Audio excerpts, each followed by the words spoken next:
গতকালই দুপুরের মেনুটা একটু অন্যরকম রাখতে চেয়েছিলাম, বানিয়েছিলাম পুর ভরা আলুর দম, তবে তার সাথে রাইসের কোনো আইটেম রাখিনি, একটু নানপুরি বানিয়েছিলাম। এই পুর ভরা আলুর দমের পুরটা সচরাচর বেরিয়েই যায়, তবে এইভাবে বানালে কিন্তু একদম পুর বেরিয়ে যায় না। আলুগুলোকে নুন আর হলুদ দিয়ে বেশ ভালো করে সেদ্ধ আর এখানেই ভাজা করে নেব।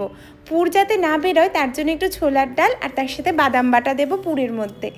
একটুখানি ঘি আর সাদা তেলের মধ্যে কাঁচা লঙ্কা, আদা, জিরে বাটা আর তার সাথে ছোলার ডাল, বাদাম বাটা, পনির বাটা আর তার সাথে একটুখানি চিনি, স্বাদ মতো লবণ, হলুদ আর একটুখানি গরম মশলা গুঁড়ো দিয়ে শুকনো করে কষিয়ে নামাবো। ব্যাস, পুর রেডি।